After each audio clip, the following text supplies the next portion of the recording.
Dans cette vidéo, nous allons apprendre à représenter un paysage à la manière impressionniste.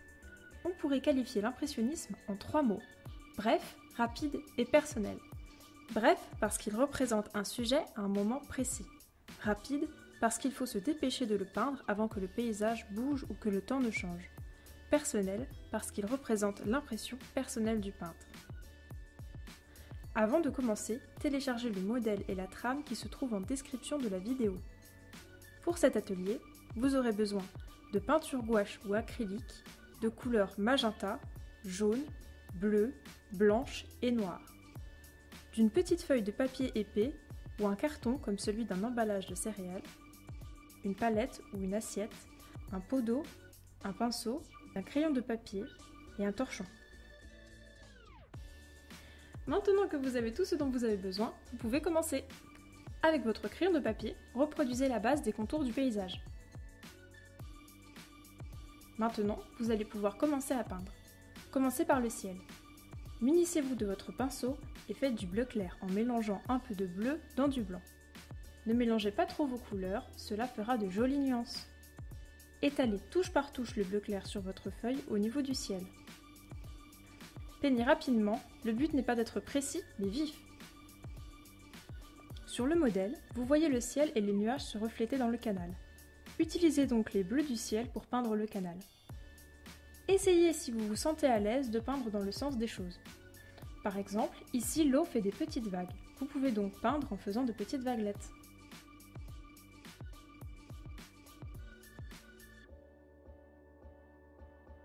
Ensuite, prenez du bleu pour faire les zones sans nuages, puis du blanc pour peindre les nuages.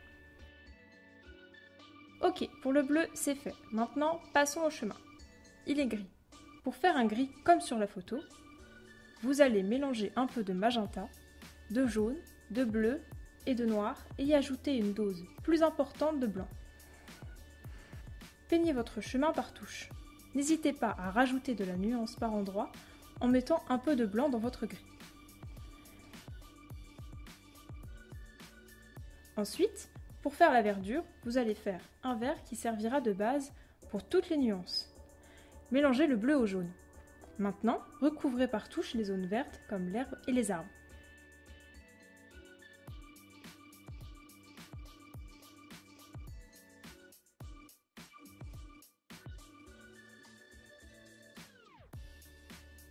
La verdure se reflète aussi dans le canal. Vous pouvez donc ajouter des touches de vert dans l'eau. Maintenant, passons aux ombres. Pour faire vos ombres, mélangez un peu de noir et de bleu.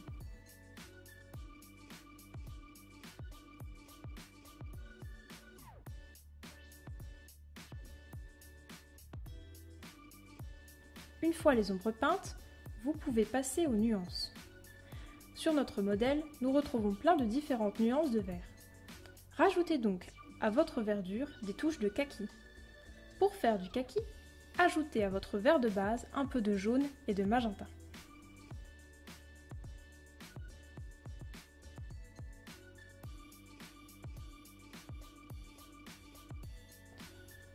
Ne vous arrêtez pas là. Reprenez votre vert kaki et ajoutez encore un peu de jaune et de rouge pour faire un beau vert orangé. Puis, ajoutez cette nuance à votre paysage. Oh, vous avancez vite! Passons à la lumière. Pour faire cet effet de lumière, reprenez votre vert du début et ajoutez-y du jaune. C'est fait? Super! Appliquez cette nuance sur les zones les plus claires de votre verdure. Dernière ligne droite, les arbres. Commencez par les troncs. De quelle couleur sont-ils? Noir et gris. Prenez donc votre pinceau et faites de fins traits noirs.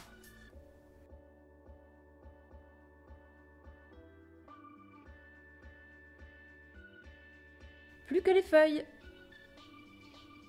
Reprenez votre vert de départ et faites des toutes petites touches au niveau des branches.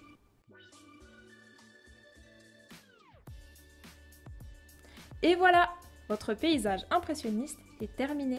Maintenant que vous savez comment cela fonctionne, vous pourrez recréer d'autres œuvres impressionnistes. Bravo à vous!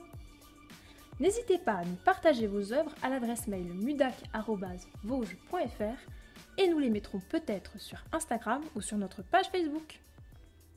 Vous pouvez également vous abonner à notre chaîne pour plus de tutos. Si vous voulez des nouvelles de notre musée, suivez-nous sur nos réseaux sociaux. Les liens sont en description. À la prochaine!